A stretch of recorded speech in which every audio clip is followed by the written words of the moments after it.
चलिए अब रुख करते हैं बिहार का, जहां कोरोना ने अचानक रफ्तार पकड़ ली है। मुंगेर में 6 और बक्सर में 2 नए केसेस सामने आने के बाद मरीजों का आंकड़ा 80 हो गया है। इनमें 20% से ज्यादा संक्रमितों की तादाद तबलीगी जमात से जुड़ी हुई है। मगर बिहार में कोरोना के एक नए मरकज का पता चला। नालंदा के बिहार शरीफ में मिला है ये। यहां 640 लोग जमात के जलसे में शामिल होने आए थे, मगर पुलिस के पास खबर सिर्फ 25 की है। बाकी की तलाश में जुटी पुलिस के होश उड़े हुए हैं।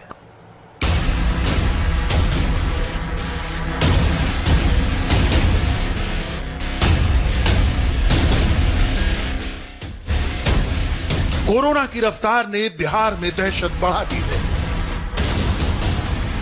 सरकार की सख्ती बढ़ गई है, पुलिस की चौकसी बढ़ गई है,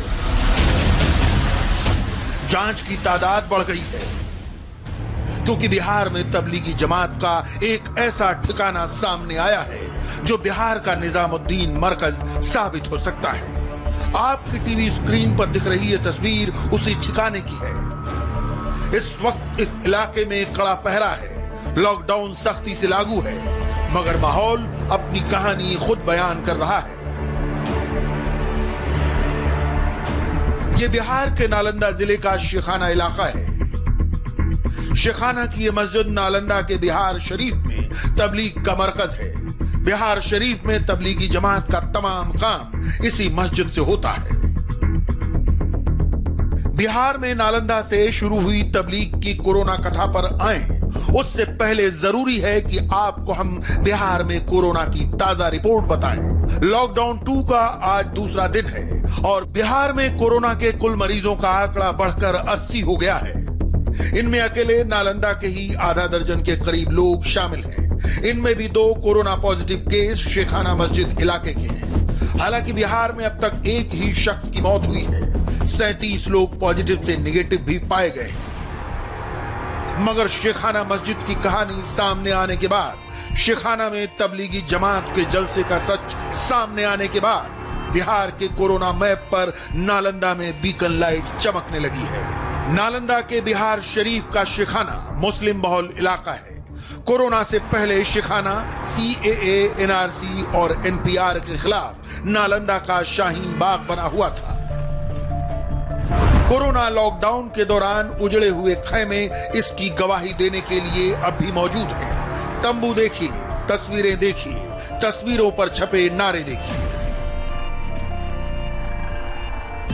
तो इसी शेखाना मोहल्ले में 14-15 मार्च को तबलीगी जमात का जलसा हुआ।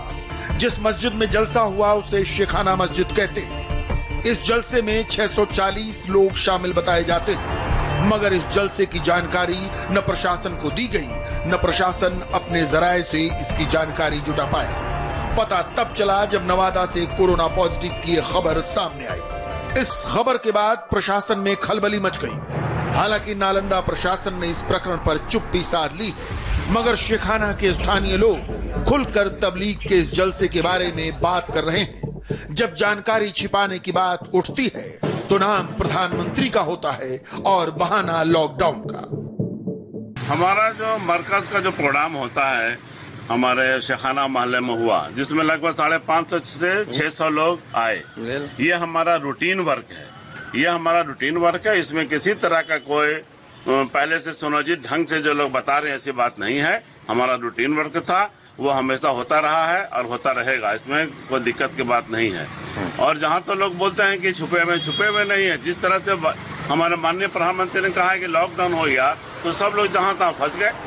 जब वो लोग फंस गए तो हमारे भी लोग फंस गए। नालंदा के बिहार शरीफ में जमात की मजलिस तो चोरी चुपके अंजाम दे दी गई।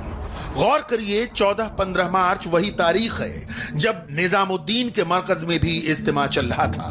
मगर जैसा कि हमने बताया, नालंदा प्रशासन को इसकी खबर नवादा से मिली। नवादा में एक कोरोना पीड़ित की हिस्ट्री खंगाली गई। पता चला कि संक्रमित शख्स शेखाना से लौटे एक जमाती से मिला था। नवादा के डीएम ने नालंदा के डीएम को यह खबर भेजी। जब तक नालंदा प्रशासन सक्रिय होता, शेखाना आए लोग वापस लौट चुके थे। जमात में शेखाना के भी 13 लोग शामिल हुए थे। आनन फानन में इन सब की जांच कराई गई, मगर शुक्र है इनमें से कोई संक्रमित नहीं निकला। अब आपको फिर से बता दें, नालंदा जिले में आधा दर्जन कोरोना संक्रमित लोग हैं, जिनमें 2 केस अकेले इसी इलाके के हैं। हालांकि बिहार में कोरोना संक्रमण की रफ्तार बहुत धीमी रही। अब तक सिर्फ एक ही व्यक्ति की मौत की खबर है जो कतर से लौटकर आया था, जबकि उसके संपर्क में आने से 14 लोगों के प्रभावित होने की खबर है। मगर इस बीच बिहार में संक्रमण तेजी से बढ़ा है। कोरोना संक्रमण की बढ़ती रफ्तार का क्या कोई रिश्ता तबलीग से है? इस सिलसिले में जब इंडिया टीवी ने फोन पर नालंदा की तबलीगी जमात के मुखिया से बात की तो उसने इसे केवल प्रोपेगेंडा कहकर खारिज कर दिया। आप लोग का जो सम्मेलन हुआ उसको भी तबलीगी जमात ही कहते हैं, क्या कहते हैं? जी जी जी जी जी जी जी जी। अच्छा, तो इसमें जो चीफ स्पीकर होता होगा, कोई आता होगा ना, बड़ा मौलाना, कोई बड़ा? कोई हमारे यहाँ नहीं, कोई बड़ा नहीं है। हमारे यहाँ सब छोटे हैं, बड़ा हमारे यहाँ कोई नहीं है। हमारे यहाँ कोई एक हेड नहीं है कि हाँ अच्छा, कोई एक हेड है बिहार का, ऐसे नहीं। अच्छा अच्छा, वो जैसे मौलाना साद वगैरह हैं वहाँ? वो तो मौलाना साद साहब हैं, वो जो अमीर हैं वो, हाँ वो हैं। बाकी जिलों के अंदर ऐसा नहीं है। 4 आदमी बैठे, आज आपको फैसल बना दिया गया, कोई बात हुआ, आपने तय कर दिया, खत्म हो गया वहीं पर मामला। अच्छा अच्छा अच्छा, ये किसी एक पर नहीं। तो चूंकि किसी जगह हमने एक खबर देखी थी, तो कल हमारे रिपोर्टर जाएंगे तो उनको बता दीजिएगा यही सारी बात जो आप हमसे फोन पे कह रहे हैं। नहीं, हम कुछ नहीं इस सिलसिले में बात करते। हमारा काम रिपोर्टर को आप हम इतना बात कर ले रहे हैं, हम बात करते भी नहीं। तो ऐसे ही चूंकि अखबार वाले नहीं, हम लोग का रेस प्रेस से कोई लेना देना नहीं है। आप तो बड़ी शिखाना में हुआ तो सारा रिपोर्ट आपको मिल जाएगा लोकल इससे। अच्छा अच्छा, तो आपको कोई आशंका तो नहीं है ना कि यहाँ कोई जो बाहर गया होगा वो पॉजिटिव हुआ होगा, क्योंकि उसकी लिस्ट तो नहीं, कोई सर नहीं। हम लोग पूरी दुनिया के अंदर नहीं, पूरे हिंदुस्तान में जमात का कोई आदमी पॉजिटिव नहीं है इंशाल्लाह। इतने आंकड़े तो आ चुके हैं, अब क्या चाहिए? इतने आंकड़े आ गए कि जमात के कितने लोग पॉजिटिव निकल गए और करीब सब झूठ है, सब झूठ है, सब झूठ है सर। अच्छा, ये सब झूठ है, सारी रिपोर्ट झूठ है, सब प्रोपेगेंडा है, सब प्रोपेगेंडा है। वो सब सामने आ जाएगा सर, फिल्म देखते रहिए। नालंदा में तबलीग के मुखिया बिहारी भाई का बयान आपने सुना। आइए बिहार में तबलीग की कोरोना कथा की किताब के अगले पन्ने खोलते हैं। जब प्रशासन ने पता लगाना शुरू किया कि आखिर शेखाना मस्जिद के जलसे में लोग कहां से आए थे, तो इसकी कोई सूची मौजूद नहीं थी। बस इतनी सी जानकारी थी कि 640 लोगों को आना था। ये सारे लोग बिहार झारखंड के अलग अलग इलाकों से आए थे। इनमें नालंदा के 13 लोग थे, दरभंगा के 12 लोग थे, मधुबनी के 10 लोग थे। इसके बाद नालंदा के प्रशासन ने दरभंगा के डीएम को पत्र लिखा। आप ये पत्र अपनी स्क्रीन पर देख रहे हैं। इस पत्र में जमात के बिहारी भाई का हवाला देकर दरभंगा के 12 जमातियों के जलसे में शामिल होने की खबर दी गई। खबर मिलने के बाद दरभंगा प्रशासन के हाथ पांव फूल गए। तत्काल धरपकड़ शुरू हुई और इन 12 लोगों को पकड़कर दरभंगा मेडिकल कॉलेज लाया गया। इन सबको दरभंगा मेडिकल कॉलेज के आइसोलेशन वार्ड पहुंचाया गया। इन सारे लोगों की जांच के नमूने लिए गए और क्वारंटीन किया गया है। नालंदा के डीएम ने इस संबंध में दरभंगा के डीएम को यह जानकारी दी कि इसी जमात में शामिल एक व्यक्ति के संपर्क में आने वाला व्यक्ति कोरोना पॉजिटिव मिला है, इसलिए दरभंगा के इन सभी 12 लोगों का टेस्ट किया जाए। और इस जानकारी के बाद ऐसे सभी 12 लोगों को ढूंढा गया, उनकी तलाश की गई और उन्हें दरभंगा मेडिकल कॉलेज अस्पताल के इसी आइसोलेशन वार्ड में रखा गया है। सबों का सैंपल ले लिया गया है और टेस्ट का इंतजार किया जा रहा है, रिपोर्ट क्या आती है।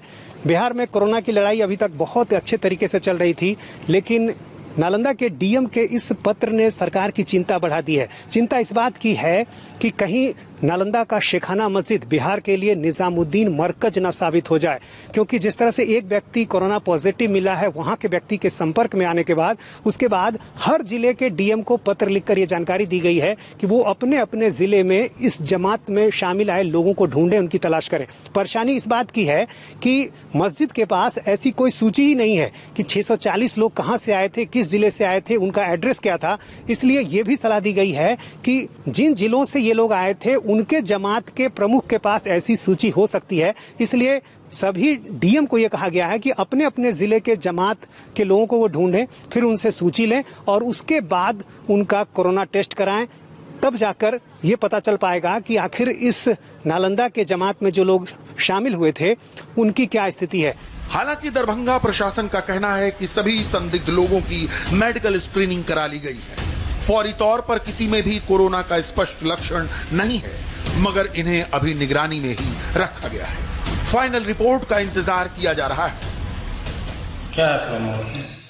ऐसी सूचना प्राप्त हुई थी कि बिहार शरीफ में 15 मार्च के आसपास एक सभा हुई थी इसमें काफ़ी सारे जमाती लोग पार्टिसिपेट किए थे पूरे राज्य के विभिन्न जिलों से। तो इसमें हम लोग अपने यहाँ दरभंगा में पता किए तो 12 लोग चिन्हित किए थे। उन सब की मेडिकल स्क्रीनिंग कराई जा चुकी है, उन सबको होम क्वारंटाइन में रखा गया है और अभी तक कहीं कोई ऐसा मामला प्रकाश में नहीं आया जहाँ इस कोरोना वायरस से संक्रमण होने की पुष्टि हो। एहतियात बरती जा रही है। जो पत्र आया है नालंदा के डीएम की तरफ से, उसमें क्या कोई आधार भी बताया गया है कि कोई एक व्यक्ति संक्रमित हुआ है चूंकि नवादा का रहने वाला, इसलिए इनकी जांच कराई जाएगी? देखिए, इस तरह का ये तो एक पर्टिकुलर मामला है, उसमें विस्तार में मैं नहीं जाना चाहूँगा, लेकिन इस तरह का कई सारे पत्र और कई सारे, जैसे अभी कुछ दिन पहले एक कोरोना पॉजिटिव जो पाया गया व्यक्ति के संपर्क में फ्लाइट में आने की वजह से कुछ लोगों को हम लोगों ने क्वारंटाइन किया। ये तो होते रहता, आते रहता। उधर मधुबनी में भी सभी 10 लोगों की पहचान कर उन्हें क्वारंटीन कर दिया गया है, मगर नालंदा की तरह ही मधुबनी के प्रशासन ने भी चुप्पी साध ली है। उधर बिहार का आपदा प्रबंधन विभाग सक्रिय हुआ है। आपदा प्रबंधन विभाग ने सभी जिलों को चिट्ठी लिखी है। आपदा प्रबंधन विभाग तबलीगी जमात को लेकर बेहद सतर्क है। हर जिले में जमात के मुखिया पर शिकंजा कसा जा रहा है। जमात के मुखिया को पता होता है कि उसके जिले से कितने लोग शिखाना गए। शिखाना के अलावा और किन जगहों पर ऐसे जलसे हुए, दिल्ली के निजामुद्दीन मरकज से कौन लोग लौट कर आए थे। तो नालंदा के बिहार शरीफ का शिखाना कोरोना का नया मरकज न साबित हो, बिहार में कोरोना फैलाने का सेंटर न साबित हो, बिहार सरकार इस आशंका से दहशत में है। इस बीच आज बिहार के बक्सर में कोरोना के नए केस सामने आने के बाद सनसनी है। बक्सर में कोरोना के 2 ताजा मामले सामने आए हैं। इनमें एक मरीज की उम्र 67 साल और दूसरे की 35 है। लेकिन इससे बड़ी बात यह कि बक्सर में 11 विदेशी जमाती भी पकड़े गए हैं। ये सभी 11 जमाती इंडोनेशिया के हैं जो मस्जिद में छिपे थे। हालांकि जांच में ये जमाती फिलहाल कोरोना पॉजिटिव नहीं पाए गए, लेकिन पुलिस ने इन्हें वीजा के दुरुपयोग के मामले में गिरफ्तार कर जेल भेज दिया है। एक्चुअली इंडोनेशिया और मलेशिया से लगभग 11 लोग जो है तबलीगी जमात के लोग यहाँ पे बक्सर जिले में मौजूद थे, तो उनको वो क्वारंटाइन करके रखा गया था। उनकी जांच भी कराई गई है। हालांकि उन लोगों के ऊपर मतलब जो जांच कराने के बाद ऐसा कोई रिपोर्ट नहीं आया। तो आगे की कार्रवाई करते हुए, चूंकि उन्होंने वीजा रूल्स का वायलेशन किया था, तो आगे की कार्रवाई करते हुए बक्सर पुलिस के द्वारा उनके ऊपर केस दर्ज करते हुए उन लोगों को जेल फॉरवर्ड कर दिया गया है। कितने लोग हैं? टोटल 11 लोग हैं। जमातियों के टूरिस्ट वीजा पर आने और धर्म प्रचार करने के मामले निजामुद्दीन मरकज से ही सामने आ रहे हैं। अब तक बिहार सरकार सूबे में कोरोना की धीमी रफ्तार को लेकर आश्वस्त थी, मगर अब जमातियों की कारगुजारी ने उसके कान खड़े कर दिए हैं। अगर नालंदा के बिहार शरीफ के शिखाना आए सभी 640 लोगों की जल्द से जल्द पहचान न हुई तो बिहार में जो कोरोना विस्फोट होगा उसे संभालना मुश्किल होगा। बिहार आपदा प्रबंधन विभाग इसे लेकर सख्ते में है।